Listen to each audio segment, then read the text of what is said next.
Om Jnanatirandhasya Jnananjana Shalakaya Chakshurin Militam Yena Tasmai Shri Gurave Namaha. In this verse, Lord Krishna speaks of the rarity of pure devotional service.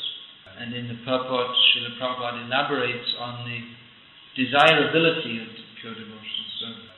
A very desirable situation is often very rare. They daydream about being very rich. Daydream, they imagine. But the number of very rich people is very few. Of course, being very rich in the worldly sense is not very valuable. And very rich doesn't mean very happy. So real wealth is to be rich in bhakti. But most people don't realize this. As Srila Prabhupada writes here, generally mankind is simply engaged in the animal propensities, namely eating, sleeping, defending and mating, and hardly anyone is interested in transcendental knowledge. Even what goes on in the name of religion in the world, most people, it's not for the sake of understanding God, but so they can get some blessings for their eating, sleeping, mating and defending. But to love Krishna, how many people want to love Krishna? How many people are serious? This verse we were just mentioning. Asvishava padaratam vinashtuma madarshanam mamahatam korotuva yatha tata va vidita vilamto nat prana nasastu eva nafara. Please get the translation. We don't have a stadium full of people which goes to underline the purport of this verse. If there's going to be reading from Bhagavad Gita as it is, knowledge of how to understand Krishna, then the people, they should be coming in thousands to listen, but they're not coming. Those who are coming, they're very fortunate. Those who have the fortune to take to Krishna consciousness, they are the most fortunate people in the universe. Everybody is chasing after false goals, trying to be happy with family, society, friendship and love. Tatava saikate, bhari bindu sam, sutamita ramani samaja. This society, friendship and love, it is like the happiness derived from that is like the happiness from getting one drop of water in the desert. We are so hopeful, yes, I will be happy with my society, friendship and love. But in the end, nada, tampaina, durasha, nirasha. In the end, we simply have to say, Madhav. We were so hopeful of happiness, but in the end we find everything is turned to disappointment. So intelligent people do not endeavor for this imaginary happiness. Shruti sukh, this Prahlad Maharaj called it Shruti sukh, that which is heard of as happiness.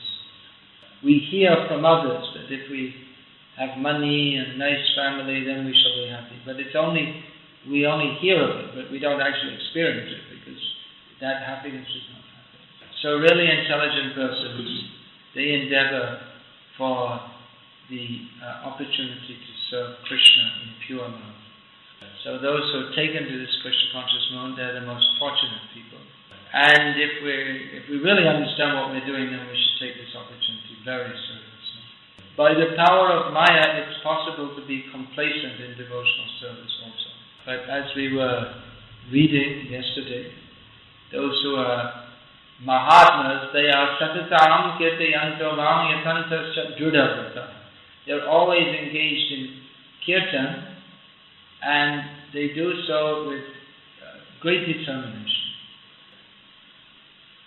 So, understanding this opportunity, we should take it very seriously. And also, we should try to act in a way that others can also get this opportunity. People are suffering for lack of Krishna consciousness. You are going door to door distributing Srila Prabhupada's books. And you're seeing people, they're living in some bungalow and they're thinking everything is very nice. I have my bungalow and my air conditioner, my TV and my dog. Everything is nice. But devotees see this as like a prison, trapped in the illusion of thinking I'm happy in this material world. They do not know what is the actual life of Krishna consciousness. So, most of you in this small group here are fairly new Brahmacaris who are taking up Krishna conscious seriously. Brahmacari means serious. Otherwise not Brahmacari, it's Mayacari. Brahmacari means Brahmachariti iti Brahmacari, one who's moving in spiritual consciousness. So there's no use to be a Brahmacari if one has the same aims and ambitions as everyone else in the world. Brahmacari means Brahmacari Gurukule Vasam Danto Guru Hitam Acharam Dasavam Nicho Sudhridha Guru Sohridam. Brahmacari lives in the place of the Guru. He's not holding on to his mother's sari, he's holding on to the lotus feet of the Guru. And he doesn't think, he is not living thinking how I can get my advantage. Everyone in this world is thinking how I can get my own benefit. The Brahmacari lives in the Gurukul thinking how I should act in a way that my Guru will be satisfied. And very humble in his behavior. He's just like a menial servant. In the Brahmacari ashrams there are no strikes, revolutions, there are no trade unions, but simply one acts as a humble and menial servant.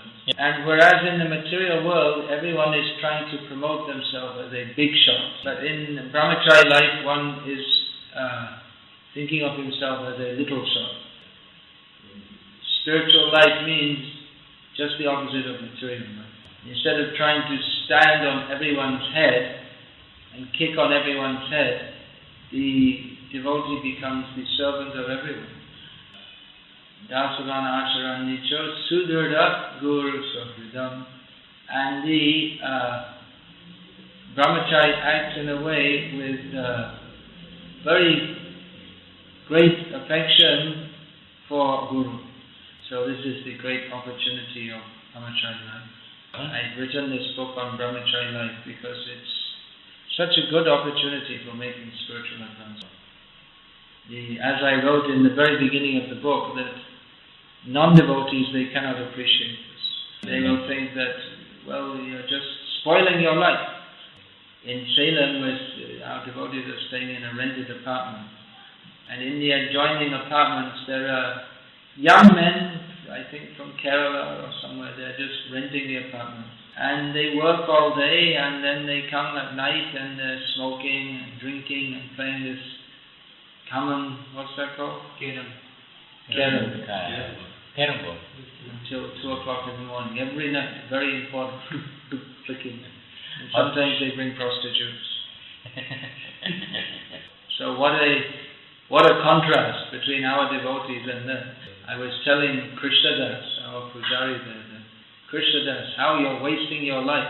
You could also be working, earning money, drinking, smoking, playing carom board and having prostitutes. What a difference if you see Krishnadas and you see these other men. Krishnadas or any of the dases there. And they all look so miserable and tamastic. He looks so effulgent in Krishna consciousness. So devotees, they become effulgent with the bliss of Krishna. They get spiritual shakti. The more we dedicate ourselves to Krishna, the more we become blissful. It's just, that's the way it works. So take this opportunity it's a great opportunity to preach Krishna consciousness. Of course, Brahmacari has to study carefully also. Read these books very carefully. You must make the habit of reading these books. Try to spread this knowledge to others. It's a simple life. There are no big headaches. That comes later. When you become more senior, get more responsibility, then so many headaches come. But that's also blissful because that's for Krishna. I just got a phone call from Salem that they've secured some new land just outside the city for building a temple.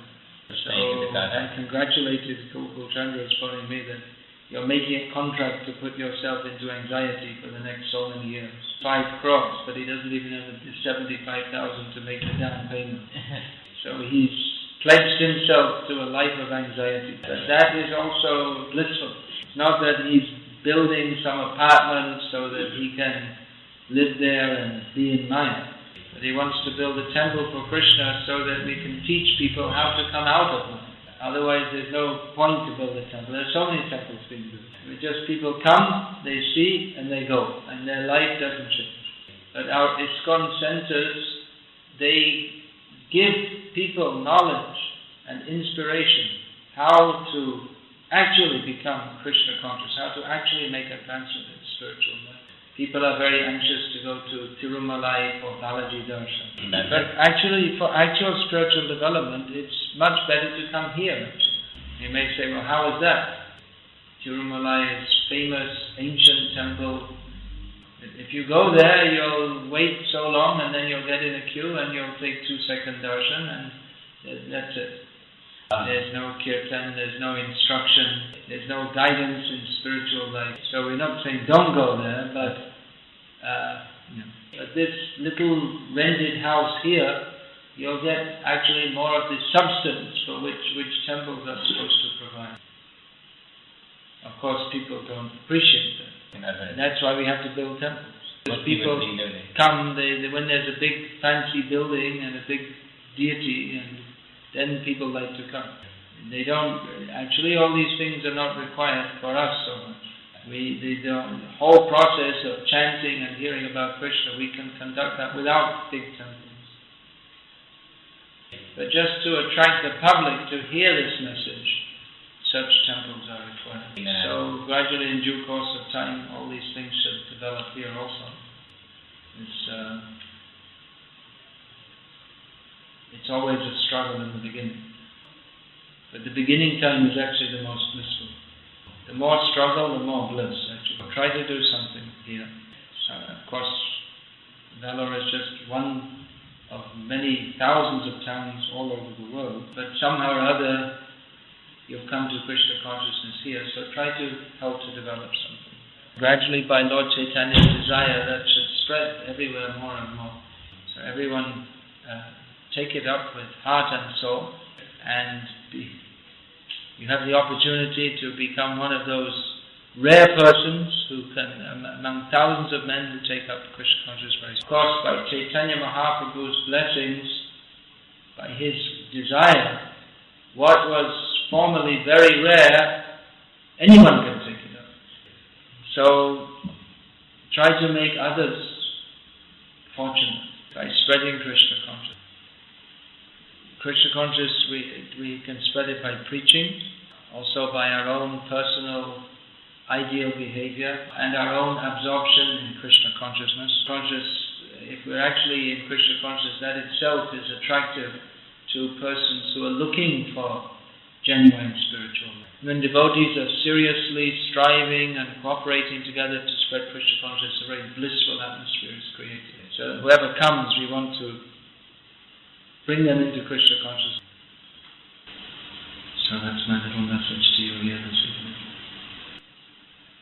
Hare Krishna. Any question?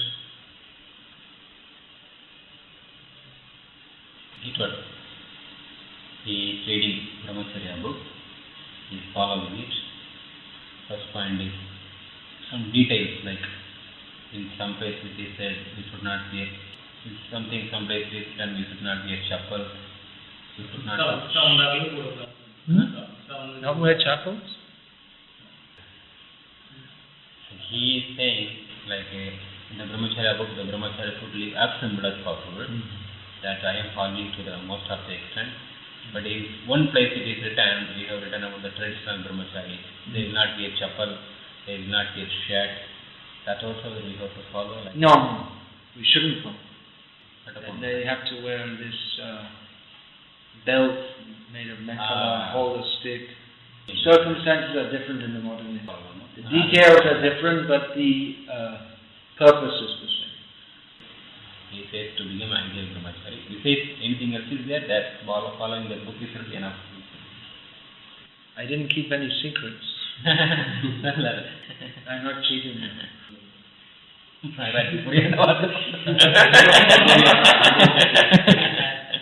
But one important thing I put in that book is that our main aim is not to be a brahmachari, but to be a devotee. Devotee means brahmachari. We're not so much concerned with the showing I'm a Brahmachari as actually trying to develop our devotion. We should understand that Brahmachari is a means and not an end.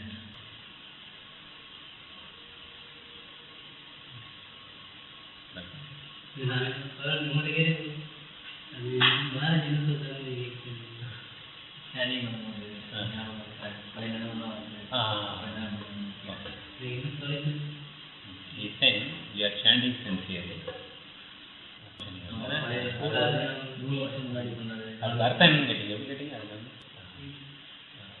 Like we are saying that when we chant, we should remember Krishna. But even we practice chanting also, even if it makes so much effort also, actually so many thoughts come. It's a common question. Mind is very disturbed. The primary symptom of Kali Yuga. Upadruta, the mind is very disturbed. But we should go on chanting. Gradually.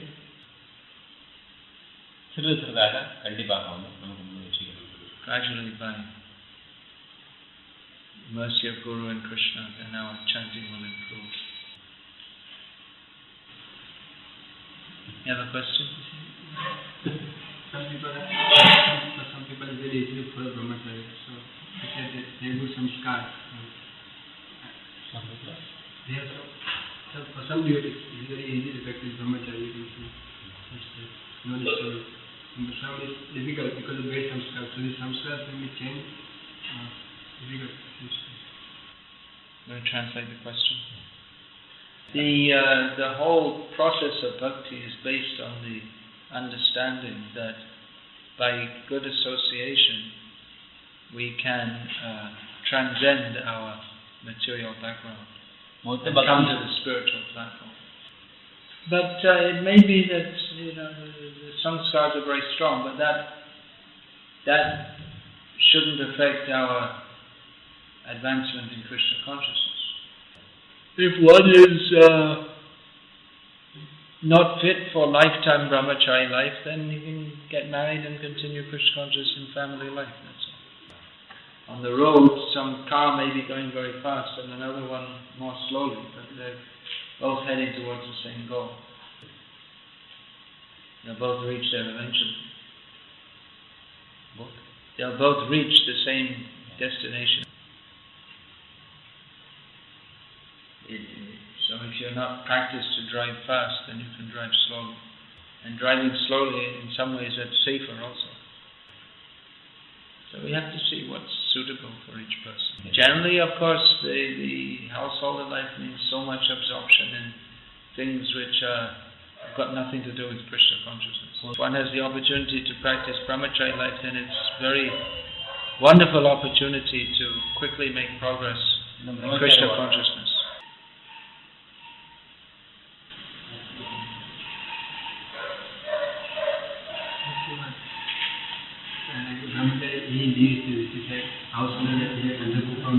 Sorry, I couldn't understand.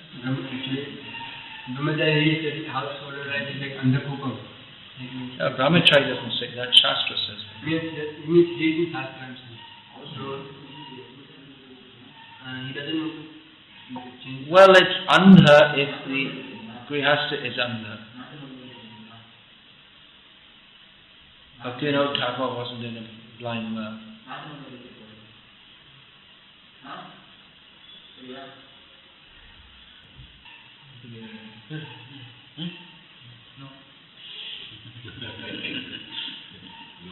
So, we'll finish that. Hare Krishna. Srila Prabhupada ki